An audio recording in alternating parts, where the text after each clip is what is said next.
हाय दोस्तों, कैसे हैं आप? एक बार फिर से स्वागत है आपके अपने चैनल फिजिक्स वर्ल्ड में। बच्चों के बार बार मैसेजेस और कॉल आ रहे थे कि सर क्लास 12 पे वीडियो बनाए, क्लास 12 का वीडियो बनाए, तो लोग बना दिया। घर पे रहें, लॉकडाउन का पालन करें, सुरक्षित रहें।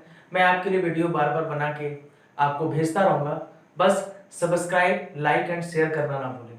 चलिए ज़्यादा बात न करते हुए मैं आपको फिजिक्स क्लास 12 के फिजिक्स के बारे में मैं आपको पढ़ाने जा रहा हूँ।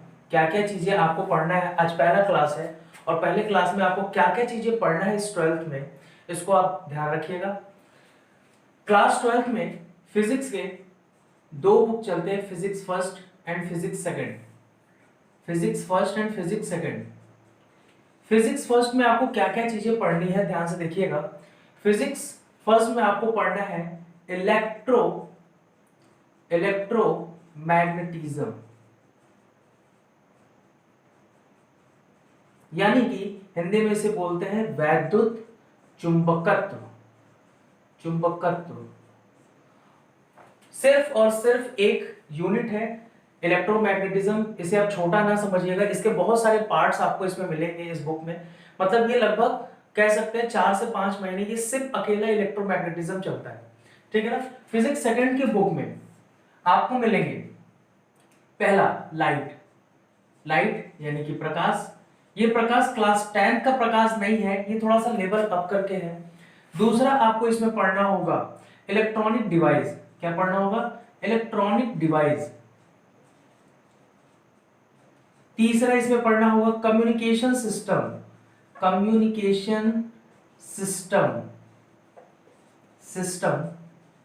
फोर्थ आपको पढ़ना है इसमें मॉडर्न फिजिक्स थोड़ा सा बड़ा है, मॉडर्न फिजिक्स यानी कि लाइट कम से कम 1.5 से 2 महीने तक लाइट चलेंगे। मॉडर्न फिजिक्स लगभग 1 महीने चलेंगे। इलेक्ट्रॉनिक डिवाइस लगभग 15 दिन का है और कम्युनिकेशन सिस्टम लगभग 15 दिन का है और ये आपके चैप्टर्स खत्म हो जाते हैं, ठीक है ना। फिजिक्स पर चूंकि अब हमारे यूपी बोर्ड को कर दिया गया है एनसीईआरटी, और एनसीईआरटी में ये दोनों ही मर्ज होके एक पतले से बुक में होंगे, जिसे पढ़ के सिर्फ और सिर्फ फिजिक्स अकेले पढ़ के सिर्फ और सिर्फ समझना हमारे लिए थोड़ा पॉसिबल नहीं होगा। तो हम लोग बहुत सारे बुक रेफर करते हैं, लाइक हिंदी मीडियम यानी यूपी बोर्ड में जो सबसे अच्छा बुक माना जाता है वो माना जाता है मित्तल जी का, जिसमें आपको सभी प्रकार के प्रश्न, कई साल पूछे गए प्रश्न, एनसीईआरटी के कुछ क्वेश्चंस, आईआईटी जेईई के क्वेश्चंस आपको उसमें मिल जाएंगे, ठीक है ना। उसके बाद बहुत अच्छी बुक अगर इंग्लिश मीडियम के लिए बोला जाए तो SC Verma the best. SC Verma आपको मिल जाएंगे मार्केट में, वो पढ़ लीजिए, सारे कॉन्सेप्ट आपके क्लियर हो जाएंगे। मैं आपको जो इसमें पढ़ाऊंगा ये पर्टिकुलर कोई एक बुक नहीं है, ये कई सारे बुक्स के मिश्रण होंगे जो हम लोगों ने पढ़े हैं अपने लाइफ में, अपने जीवन काल में। तो बिल्कुल टाइम वेस्ट ना करते हुए मैं आपको स्टार्ट कर रहा हूं आज इलेक्ट्रोमैग्नेटिज्म यानी फिजिक्स फर्स्ट, वैद्युत चुंबकत्व, जो अपने आप में एक बहुत बड़ा चैप्टर है, एक बहुत बड़ा यूनिट है, उसे खत्म करते हैं, ठीक है।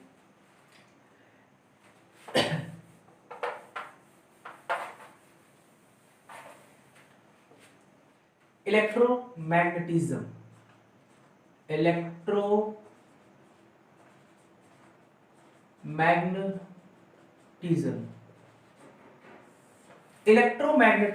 क्या है?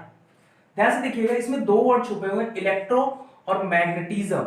इलेक्ट्रो का मतलब होता है वैद्युत, इलेक्ट्रिक, और दूसरा मैग्नेटिज्म यानी चुंबकत्व, दोनों मिलकर बना वैद्युत चुंबकत्व। यानी इस सब्जेक्ट में आपको इलेक्ट्रिक के भी बारे में पढ़ना है और मैग्नेटिज्म के बारे में भी पढ़ना है, ठीक है। तो अगर मैं इस पूरे चैप्टर का, इस पूरे फिजिक्स फर्स्ट के पूरे चैप्टर का अगर मैं की पॉइंट की बात करूं तो इलेक्ट्रोमैग्नेटिज्म हम कह सकते हैं कि इसमें हमको जो सारी चीजें की पॉइंट यानी कि जो मुख्य चीजें मुझे इसमें पढ़नी है वो है चार्ज। यानी हम कह सकते हैं इलेक्ट्रोमैग्नेटिज्म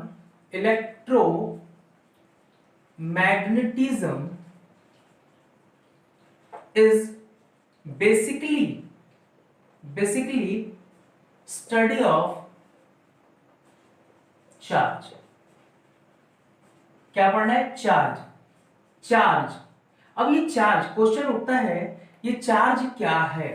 मतलब इस पूरे 5 से 6 महीने में सारा खेल चार्ज का है, और ये चार्ज का है ये समझना बहुत जरूरी है। अगर चार्ज को नहीं समझ पाए और चार्ज के खेल को नहीं समझ पाए तो ये पूरा चैप्टर आपको समझ में नहीं आएगा। तो चार्ज क्या है ये जानने के लिए हम आगे बढ़ेंगे, लेकिन चार्ज को मैं कुछ एक दो वीडियो के बाद में बताऊंगा, एक वीडियो के बाद उसके बाद में बताऊंगा कि चार्ज क्या होता है, ठीक है ना। उससे पहले एक छोटे से वाइब्रेशन पढ़ लेते हैं। इलेक्ट्रोमैग्नेटिज्म, इस पूरे बुक में हमको कौन कौन से सब्जेक्ट पढ़ने हैं, कौन कौन से लेसन्स पढ़ने हैं, ये इसको ध्यान से देखना पड़ेगा। ये छोटे से वाइब्रेशन है, ध्यान देखिए। इलेक्ट्रोमैग्नेटिज्म को 3 भागों में बांट दिया गया है। कौन कौन से? इलेक्ट्रोस्टैटिक्स, इलेक्ट्रोस्टैटिक्स, दूसरा मैग्नेटिज्म, मैग्नेटिज्म, और तीसरा इलेक्ट्रोमैग्नेटिज्म वेव। यानी कि पहला भाग जो बांटा गया है इलेक्ट्रोस्टैटिक्स, इलेक्ट्रो मतलब इलेक्ट्रॉन, स्टैटिक्स मतलब रुका हुआ। जब इलेक्ट्रॉन क्या हो? रुका हुआ हो, अर्थात चार्ज इज एट, क्या कह सकते हैं? Charge is at rest position. कौन से पोजीशन में हो? जब चार्ज रेस्ट पोजीशन में हो तो हमको कौन सा चैप्टर पढ़ना है? इलेक्ट्रोस्टैटिक्स। दूसरा मैग्नेटिज्म, मैग्नेटिज्म क्या है? Charge is moving, charge is moving with a constant speed। मतलब जब चार्ज एक कांस्टेंट स्पीड के साथ चलने लग जाए। और तीसरा इलेक्ट्रोमैग्नेटिज्म, इलेक्ट्रोमैग्नेटिज्म वेव, जब चार्ज पूरी तरह से पागल हो जाए, वी कैन से दैट कि चार्ज इज एक्सीलरेटिंग। हम क्या कह सकते हैं? Charge is accelerating, charge is accelerating. ध्यान से देखिएगा, चार्ज इज एक्सीलरेटिंग। हम क्यों पढ़ रहे हैं ये सारी चीजें?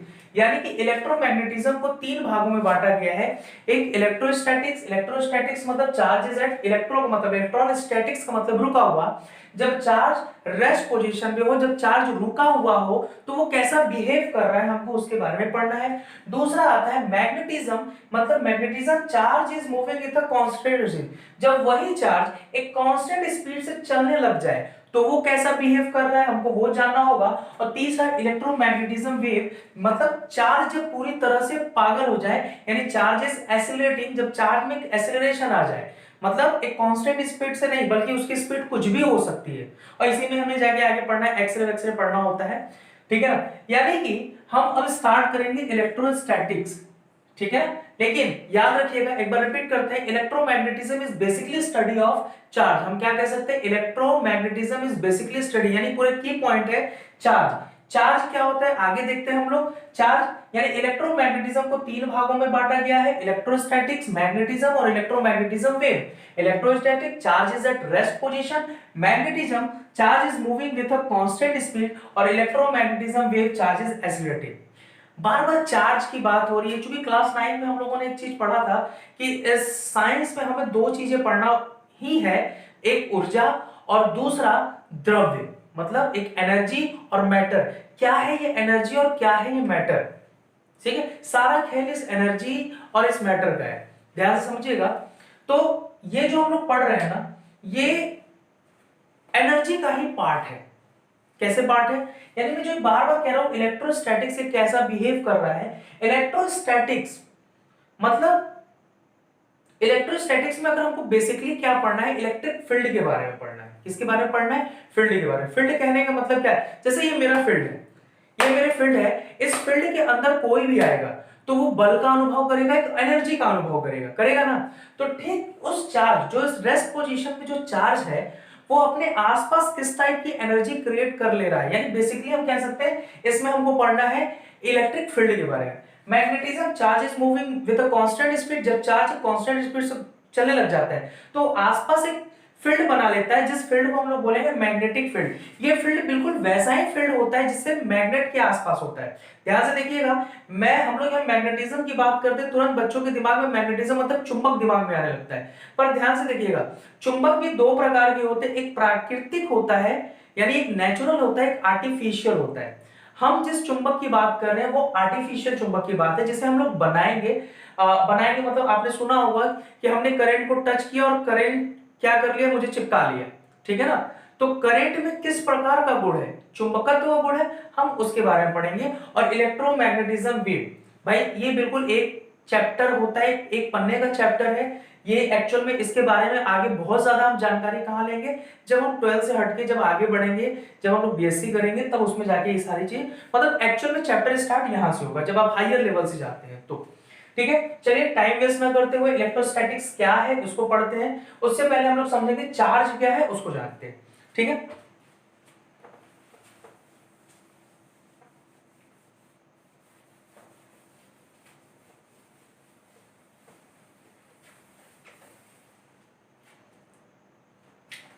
चार्ज क्या है, ध्यान से देखिएगा।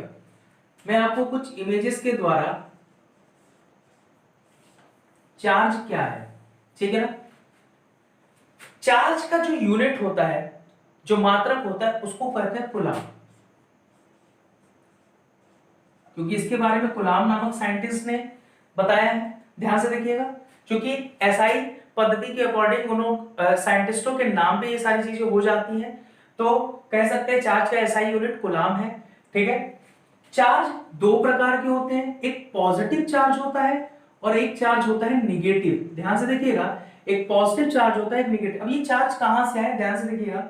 जैसे हम लोग बचपन में खेल खेला करते थे, आपने बहुत खेला होगा, एक स्केल को लिया होगा, अपने हेयर पे खूब रब किया, और रब करने के बाद उस स्केल को जब हम किसी टीनीस पेपर के आसपास, टीनीस पेपर के आसपास ले जाते हैं, तो वो टीनीस पेपर्स क्या हो जाते हैं, चिपकने लग जाते हैं, चिपकने लगते हैं, और हम लोग कहते हैं मैजिक, जादू। ठीक है, एक्चुअल में वो जादू नहीं, वो साइंस है, क्या है, और वहीं से स्टार्ट हो, जिसे हम बचपन में खेल खेला करते थे, वहीं से एक्चुअल में साइंस का इजाद है, साइंस को समझ सकते हैं। ध्यान से देखिएगा, हम यहाँ पे तीन चीजें लेंगे, कौन कौन सी चीजें, हेयर्स है और स्केल है, टिनीस पेपर है। आप चूंकि जानते हो कि दुनिया का हर एक चीज छोटे से छोटे कण से मिलकर बना है, ठीक है ना। जैसे मैं कहूं एक वस्तु किससे मिलकर बना है, तो आप बोलोगे छोटे से छोटे अणु से मिलकर बना है, यानी मॉलिक्यूल से मिलकर बना है। और वो मॉलिक्यूल किससे मिलकर बना है, तो हम कह सकते हैं वो एटम से, यानी परमाणु से मिलकर बना है। और वो एटम किससे मिलकर बना है, तो इलेक्ट्रॉन, प्रोटॉन और न्यूट्रॉन। क्योंकि ये बहुत हायर लेवल का क्लास है, क्लास 12 है, आपने 8 9th में इन सब चीजों के बारे में पढ़ा होगा, आपने परमाणु संरचना, एटॉमिक स्ट्रक्चर के बारे में पढ़ा होगा कि प्रोटॉन और न्यूट्रॉन न्यूक्लियस में होते हैं, उसके चारों तरफ क्या होता है, इलेक्ट्रॉन घूमता है, दुनिया की हर एक चीजों में होता है। तो मैं यहाँ तीन चीजें ले रहा हूं, कौन कौन सा, पहला हेयर,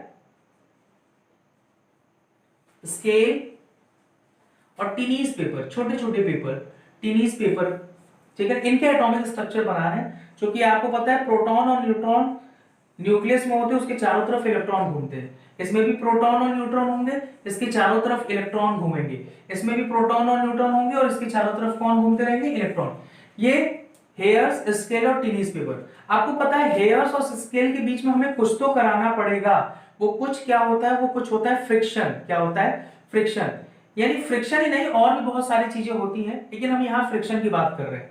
तो क्या होगा, यानी प्रोटॉन और न्यूट्रॉन न्यूक्लियस में, उसके चारों आउटर मोस्ट सेल में इलेक्ट्रॉन, उसके सेल्स में इलेक्ट्रॉन घूम रहे होंगे। आपको पता है कि इलेक्ट्रॉन दो प्रकार के होते हैं, एक होता है फ्री इलेक्ट्रॉन और एक होता है बाउंडेड इलेक्ट्रॉन। बाउंडेड इलेक्ट्रॉन यानी बद्ध इलेक्ट्रॉन वह इलेक्ट्रॉन कहलाते हैं जो अपनी जगह छोड़ के नहीं जाते तथा प्रोटॉन के पावर से वो अट्रैक्ट रहते हैं, ठीक है ना। और दूसरा होता है मुक्त इलेक्ट्रॉन। मुक्त इलेक्ट्रॉन वह, यानी सारा खेल मुक्त इलेक्ट्रॉन का होता है। मुक्त इलेक्ट्रॉन वह इलेक्ट्रॉन होते हैं जिसका कह सकते हैं जो प्रोटॉन से बंधा नहीं होता तथा बाहर से कोई एनर्जी आता है उससे प्रभावित होकर वो जा भी सकता है और आ भी सकता है। समझ में आ रहा है, तो क्या है ये, ध्यान से देखिए, मैं समझाने के लिए आपको बता रहा हूं कि इसके पास 10 प्रोटॉन है, 10 इलेक्ट्रॉन है, ठीक है ना। समझाने के लिए मैं बता रहा हूं आपको, 10 इलेक्ट्रॉन सब कैसे होगा, ठीक है ना। तो 10 proton 10 electron, 10 proton 10 electron. Atomic structure के बारे में बाद में बात, कोई क्लास ले लेंगे, मैं पढ़ा दूंगा, लेकिन इसको समझिए कि ये चार्ज क्या होता है। ध्यान से देखिएगा, हमने इन दोनों के बीच में किया कुछ, तो क्या होगा कि 10 इलेक्ट्रॉन है, इसमें 10 प्रोटॉन। याद रखिएगा 10 इलेक्ट्रॉन और 10 प्रोटॉन दोनों आपस में बराबर हैं, तो वो कहलाएंगे न्यूट्रल। क्या कहलाएंगे, न्यूट्रल, यानी कि उदासीन, ठीक है ना। यानी कि ये ना तो किसी के पास जा रहे हैं ना तो किसी के पास आ रहे हैं, ये बिल्कुल उदासीन है। तो हमने इन दोनों के बीच में कुछ किया, तो क्या होगा, इसके आउटर मोस्ट सॉइल में जो इलेक्ट्रॉन होंगे या तो वो निकल जाएंगे, इसमें से इसमें जा सकते हैं, या हो सकता है इसमें से इसमें आ सकते हैं, हमको नहीं पता कि किसमें से किसमें जा रहे हैं किसमें, वो धातु अधातु के कॉन्सेप्ट पे निर्भर करता है। ठीक है, मैंने थोड़ी देर के लिए माना कि 10 इलेक्ट्रॉन में से 2 इलेक्ट्रॉन इसमें से निकलकर इसमें आ गए। कितने इलेक्ट्रॉन? 2 इलेक्ट्रॉन। तो मुझे बताइएगा इसके बाहरी कक्षा में कितने इलेक्ट्रॉन होंगे, यानी 12 इलेक्ट्रॉन हो जाएंगे, और इसके पास कितने इलेक्ट्रॉन बचेंगे? 8 इलेक्ट्रॉन। ठीक है, टेनिस पेपर वैसे का वैसा बना हुआ है, ध्यान से देखिएगा, यानी इसके पास 8 इलेक्ट्रॉन और इसके पास 10। अब ध्यान से देखिएगा, उदासीन वाले कॉन्सेप्ट हट चुके हैं। ध्यान से, इसके पास अब 8 इलेक्ट्रॉन बचे, इसके पास 10 प्रोटॉन बचे, इसके पास 12 इलेक्ट्रॉन बचे। अब ध्यान से देखिएगा, 8 इलेक्ट्रॉन जब 2 इलेक्ट्रॉन जब निकल गए तो इसके पास 8 इलेक्ट्रॉन, इसके पास 10। मुझे बताइए 8 इलेक्ट्रॉन 10 प्रोटॉन में से कौन ज्यादा पावरफुल लग रहा है? जिसकी मेजॉरिटी ज्यादा होगी, और मेजॉरिटी किसकी ज्यादा है? प्रोटॉन की मेजॉरिटी ज्यादा है, अर्थात इसने अपनी पूरी बॉडी को क्या बना दिया? इसने पूरी बॉडी को पॉजिटिव बना दिया। क्या बना दिया? पॉजिटिव बना दिया। ठीक है ना। दूसरे भाषा में हम क्या कह सकते हैं, इलेक्ट्रॉन की कमी धन आवेशित यानी पॉजिटिव। ठीक है, दूसरा तरफ ध्यान से देखिए, यहां भी कितने हैं? 12 इलेक्ट्रॉन, यहां 10। किसकी मेजॉरिटी ज्यादा है? इलेक्ट्रॉन की। और इलेक्ट्रॉन होता है क्या? नेगेटिव। तो इसने पूरी बॉडी को क्या बना दिया? अपने जैसा बना दिया, यानी कि निगेटिव। क्या बना दिया? निगेटिव बना दिया। निगेटिव कहने का क्या मतलब है? इलेक्ट्रॉन की अधिकता मतलब इलेक्ट्रॉन ज्यादा हो गया। ठीक है ना, यानी हम दूसरी भाषा में क्या कह सकते हैं, इलेक्ट्रॉन की कमी धनावेशित, इलेक्ट्रॉन की अधिकता ऋण आवेशित। ध्यान से देखिए, बहुत सारे बच्चे कंफ्यूज, जैसे मान लीजिए NaCl का जब मैंने जलीय अपघटन कराया तो Na प्लस बन जाता है और Cl माइनस बन जाता है। मतलब Na पर पॉजिटिव मतलब इलेक्ट्रॉन की कमी हो चुकी है, और क्लोरीन के ऊपर वो नेगेटिव है, मतलब उस पर अधिकता हो गई। मतलब सोडियम का एक इलेक्ट्रॉन कहां जा चुका है? क्लोरीन के ऊपर जा सकता है। बहुत सारे बच्चों को लगता है पॉजिटिव मतलब ज्यादा और नेगेटिव मतलब कम। नहीं, ये उल्टा है। पॉजिटिव मतलब इलेक्ट्रॉन की कमी हो गई है, और नेगेटिव का मतलब इलेक्ट्रॉन की अधिकता हो गई। ठीक है, अब ये क्या है? ये इसकी पूरी बॉडी, यानी कि एक एटम्स कैसा बिहेव कर रहा है, अगर हमें ये पता चल जाए तो पूरी बॉडी कैसा बिहेव कर रहा है ये पता चल जाए। हमने एक एटम्स के बारे में यहां पढ़ा, मुझे पता चला ये इसने क्या कर दिया, ये निगेटिव है, तो इसने पूरी बॉडी को अपने जैसा बना दिया। और इसने क्या कर दिया, अपने पूरी बॉडी को निगेटिव बना दिया, और इसने अपनी पूरी बॉडी को पॉजिटिव बना दिया। और ये बिल्कुल उदासीन है, न्यूट्रल है। यानी इसके साथ मैं एक चित्र के साथ इसको समझाना चाहूंगा, ध्यान से देखिएगा। वही हेयर स्किल और टेनिस पेपर, मतलब ये हेयर्स, अब आप कहोगे सर ऐसा हेयर्स कहां होता है, ये समझाने के लिए ले रहा हूं मैं। यानी हेयर्स क्या हो गया था, हेयर्स पूरी बॉडी को पॉजिटिव बना दिया था। क्या बना दिया था? पॉजिटिव बना दिया था। और ये क्या था? स्केल था जिससे मैंने रब किया था, उसको क्या कर दिया था उसने? निगेटिव बना दिया था, क्योंकि इलेक्ट्रॉन इसमें से निकल के इसमें चला गया। और ये क्या थे हमारे पास? टेनिस पेपर थे, जिसमें positive negative positive negative positive negative positive negative positive equal form में थे सारी चीजें। अब हम क्या करते हैं, स्केल को जब इसके पास लेके जाते हैं, किसी न्यूट्रल चीजों के पास लेके जब गया हमने, तो क्या हुआ होगा? इन दोनों के बीच में कुछ हुआ होगा।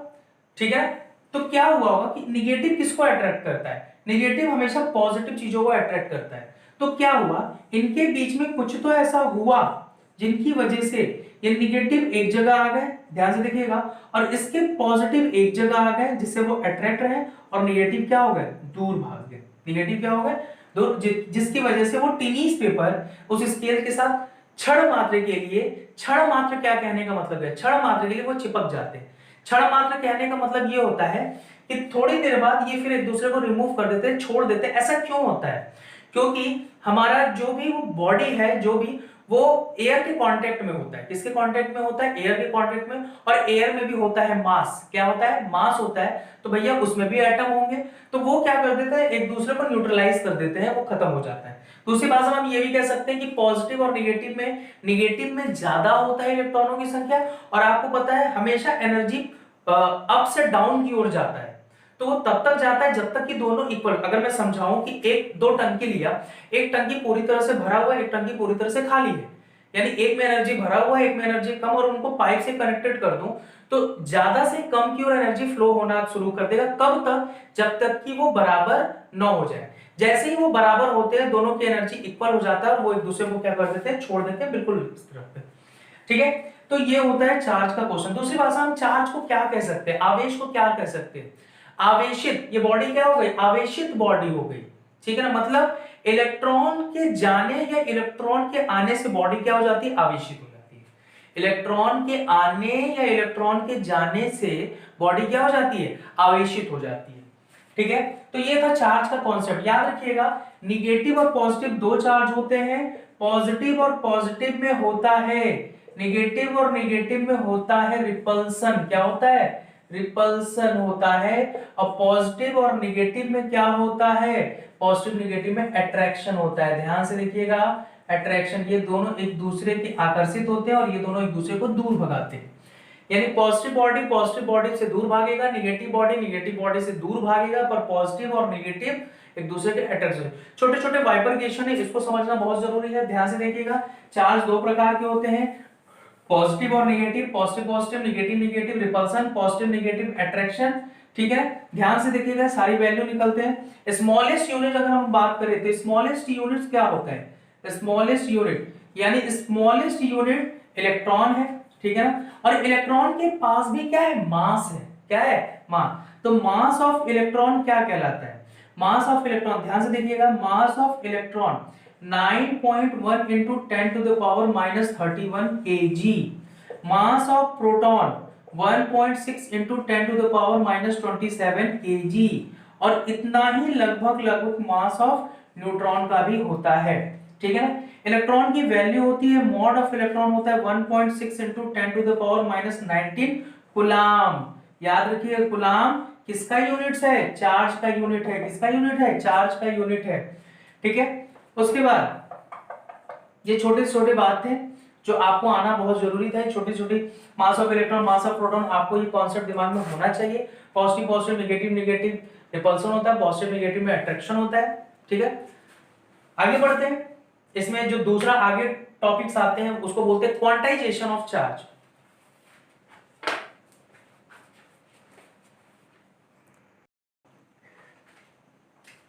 क्वांटाइजेशन ऑफ चार्ज क्या होता है, क्वांटाइजेशन ऑफ चार्ज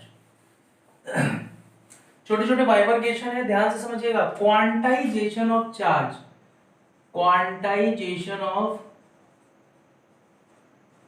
चार्ज, ध्यान से देखिएगा, क्वांटाइजेशन ऑफ चार्ज क्या है, चार्ज का खेल है। क्वांट का मतलब होता है पैकेट, क्वांट का मतलब पैकेट होता है। क्वांटाइजेशन ऑफ चार्ज को समझने के लिए छोटा सा एग्जांपल लेते हैं। मान लीजिए ये एक ऑब्जेक्ट है, ये दूसरा ऑब्जेक्ट है।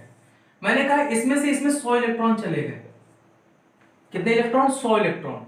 तो मुझे बताइए इसके पास कितने इलेक्ट्रॉन बचे और इसके पास कितने इलेक्ट्रॉन हो गए। तो आप कहोगे सर पहले बताइए तो इसमें था कितना, इसमें था कितना, तब हम बता पाएंगे। तो भैया साइंस के लैंग्वेज में ध्यान से देखिएगा, 100 इलेक्ट्रॉन जब इसमें से इसमें चले गए तो इसके पास बचा प्लस 100 इलेक्ट्रॉन और इसके पास कितना हुआ, माइनस 100 इलेक्ट्रॉन। ध्यान से देखिएगा, इलेक्ट्रॉन की कमी धन आवेशित, इलेक्ट्रॉन की अधिकता ऋण आवेशित। ठीक है, अगर मैं बोलूं कि इस बॉडी से इस बॉडी में कितने कम से कम इलेक्ट्रॉन जा सकते हैं, कितने कम से कम, तो आप कहोगे सर कम से कम इसमें से इसमें 1 इलेक्ट्रॉन जा सकते हैं। भाई इलेक्ट्रॉन इसमें से इसमें गया तो ये प्लस हो गया और इसके पास आया तो माइनस, यही होगा। तो दोनों ही केस में बॉडी आवेशित है। ठीक है, अच्छा plus minus 1 electron, plus minus 2 electron भी तो जा सकता है, प्लस माइनस 3 इलेक्ट्रॉन भी तो जा सकता है। ध्यान से देखिएगा 1 2 3 या dot dot dot plus minus Ne electron भी तो जा सकता है। ये Ne है क्या, प्लस माइनस Ne ही तो है कहलाता चार्ज, आवेश, चार्ज। यानी एक बॉडी से दूसरे बॉडी में मैक्सिमम कितने इलेक्ट्रॉन जा सकते हैं, n is the natural number है। n क्या है, नेचुरल नंबर है। ये कुछ भी हो सकता है, ये कुछ भी हो सकता है, 1 2 3 4 5 6 7, और यही वो पैकेट है। ध्यान से देखिए, क्वांटाइजेशन ऑफ चार्ज का मतलब क्या होता है, क्वांट का मतलब पैकेट, पैकेट कहने का मतलब है कि इलेक्ट्रॉन एक जगह से दूसरे जगह पर एक पैकेट के रूप में इलेक्ट्रॉन जाएंगे। कहोगे पैकेट के रूप में, और वो पैकेट क्या है, प्लस माइनस एन। अब एक इलेक्ट्रॉन, दुनिया का सबसे छोटा कण इलेक्ट्रॉन होता है, इलेक्ट्रॉन की वैल्यू होती है 1.6 × 10⁻⁻19। ये दुनिया का सबसे छोटा कण है। अब उससे छोटा क्या, आप कहोगे सर आधा इलेक्ट्रॉन नहीं जा सकता क्या? नहीं, ये दुनिया का सबसे छोटा कण है, ध्यान से समझिएगा। इससे छोटे कण की खोज हो सकती है जिसे क्वार्क्स बोलते हैं, जिसकी वैल्यू होती है +-E/2 और E/3, पर इसके बारे में अभी हमको डिस्कशन नहीं करना है, ठीक है ना, ध्यान से देखिएगा। तो यही क्या कहलाता है, चार्ज। याद रखिएगा, चार्ज क्या होता है, याद रखिएगा, एक बॉडी से दूसरे बॉडी में इलेक्ट्रॉन का जाना या आना ही क्या कहलाता है, बॉडी आवेशित कहलाती है, बॉडी चार्ज कहलाती है, ठीक है ना। तो एक जगह से दूसरी जगह में मिनिमम कितने इलेक्ट्रॉन जा सकते हैं, तो मिनिमम एक, मैक्सिमम कितने, Ne, और यही Ne ही क्या कहलाता है, आवेश कहलाता है, ठीक है, यानी कि क्वांटम, जिसका यूनिट्स आपको पता है कूलाम होता है, क्या होता है, कूलाम होता है। अब n की वैल्यू 1 हो जाए तो 1 इलेक्ट्रॉन, 2 हो जाए 2 इलेक्ट्रॉन। अब इसमें कुछ क्वेश्चन पूछते हैं, ध्यान से देखिएगा। क्वेश्चन क्या पूछता है कि 1 कूलाम आवेश में इलेक्ट्रॉनों की संख्या, क्वेश्चन क्या है, क्वेश्चन है 1 कूलाम आवेश में इलेक्ट्रॉनों की संख्या। ध्यान से देखिएगा, इस फॉर्मूले में दो वेरिएबल है, एक कांस्टेंट है, E की वैल्यू आपको हमेशा पता है, ठीक है ना, Q आवेश जिसका यूनिट आपको पता है कूलाम, N एक संख्या, एक नंबर है जिसका कोई यूनिट्स नहीं होगा। ध्यान से देखिए, इसमें बहुत छोटे क्वेश्चन पूछते हैं लेकिन बच्चे बहुत ज्यादा इसमें कंफ्यूज हो जाते हैं। क्यों? क्योंकि वो समझ में नहीं आता उस सवाल में कि Q की वैल्यू क्या है, N की वैल्यू क्या है। जो कभी न्यूमेरिकल नहीं लगाए उनके लिए तो प्रॉब्लम होगा ही।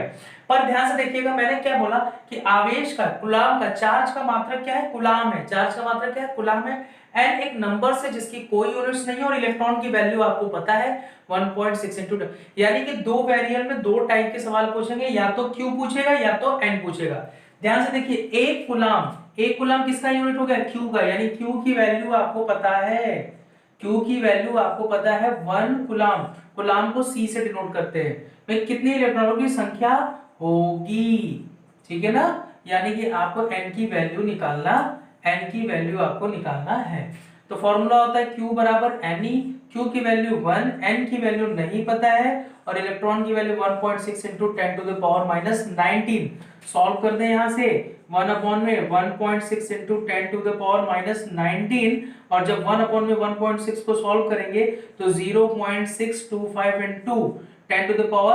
10⁻⁻19 इज इक्वल टू n, और इसको सॉल्व करेंगे 6.25 × 10⁻18, यानी कि n की वैल्यू कितना हो गई, 6.25 × 10⁻18, भाई साहब 18।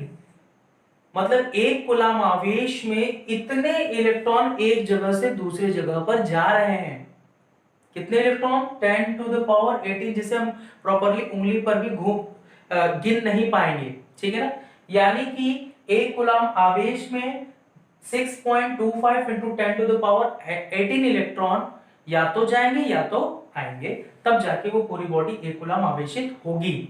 इस टाइप के बहुत सारे सवाल होते हैं जिसको हम लोग करेंगे, ठीक है। तो क्वांटाइजेशन ऑफ चार्ज क्या होता है, क्वांटाइजेशन ऑफ चार्ज ये होता है कि इलेक्ट्रॉन एक जगह से दूसरे जगह जाता है, और वो जाता पैकेट के रूप में है, किस रूप में, क्वांट के रूप में, पैकेट के रूप में, और वो पैकेट क्या है, वो पैकेट है ±Ne, ठीक है।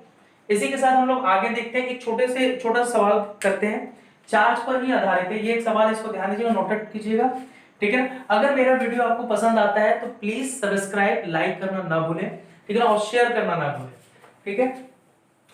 एक छोटा सा सवाल है, वो सवाल क्या है, ध्यान से देखिएगा। सवाल है, मान लीजिए कि मैंने ये कोई एक बॉडी रखा है, ठीक है ना, इसमें छोटे छोटे हैं, इस पे 2 इलेक्ट्रॉन, इस पे -3 इलेक्ट्रॉन, ये A है, ये कोई एक बड़ी सी बॉडी के अंदर 2-3 छोटे छोटे बॉडी ऐसे समझिएगा, ABC। तो मैं, और इस पे है 5 इलेक्ट्रॉन, ठीक है। मैंने इन तीनों के बीच में कुछ तो किया, जिसकी वजह से इस पे हो गया 10 इलेक्ट्रॉन, इस पे हो गया -2 इलेक्ट्रॉन। तो आपसे पूछना है C पर कितने इलेक्ट्रॉन होंगे, C पर कितने इलेक्ट्रॉन होंगे। इस कॉन्सेप्ट से मैं बताऊंगा, कीजिए फिर मैं बताता हूं, ठीक है। चलिए देखते हैं सॉल्यूशन क्या है। पहले कितने थे, 2 electron plus minus 3 electron plus 5 electron. Solve करते हैं, 2 electron plus minus minus 3 electron plus 5 electron, यानी 2 में से 1 गया, 1 electron minus 1 electron plus 5 electron is equal to 4 electron. कितने इलेक्ट्रॉन, 4 इलेक्ट्रॉन टोटल थे इस बॉडी के अंदर। जब इन तीनों के बीच में किया तो कुछ चेंजेस है। चेंजेस क्या है, चेंजेस देखिएगा, 10 इलेक्ट्रॉन आ गए प्लस माइनस 2 इलेक्ट्रॉन। तीसरा अपने को नहीं पता है, मान लीजिए x is equal to total कितने होने चाहिए, 4 इलेक्ट्रॉन। ऐसा क्यों, क्योंकि इलेक्ट्रॉन जितने थे उतने ही हैं, इलेक्ट्रॉन बाहर नहीं निकल रहे। इसका मतलब यह है कि याद रखिएगा, इलेक्ट्रॉन कभी मरता नहीं है। इलेक्ट्रॉन का सिर्फ और सिर्फ रूपांतरण होता है one body to another body, ठीक है ना। यानी कि इलेक्ट्रॉन जो है वो हमेशा आइसोलेटेड फॉर्म में होता है, यानी कह सकते हैं charge is a isolated form. Charge कभी मरता नहीं है, उसका सिर्फ और सिर्फ रूपांतरण होता है एक बॉडी से दूसरे बॉडी। तो कितने इलेक्ट्रॉन होंगे, ध्यान से देखिएगा, 10 electron plus minus minus 2 electron plus x is equal to 4 electron. 10 में से 2 गया 8 electron plus x is equal to 4 electron. तो x is equal to 4 electron minus 8 electron, तो x is equal to minus 4 electron. यानी कितने हो गए इस पे, माइनस 4 इलेक्ट्रॉन। याद रखिएगा, चार्ज कभी मरता नहीं है, उसका सिर्फ और सिर्फ रूपांतरण होता है। उसका सिर्फ और सिर्फ क्या होता है, रूपांतरण होता है एक बॉडी से अनदर बॉडी। ठीक, अब ये छोटे छोटे वाइब्रेशन थे। अब यहां से आपका इलेक्ट्रोस्टैटिक स्टार्ट होगा। ध्यान से देखिएगा, इलेक्ट्रोस्टैटिक्स यहां से स्टार्ट होगा और आपके चैप्टर्स की सारी चीजें आएंगी, ठीक है।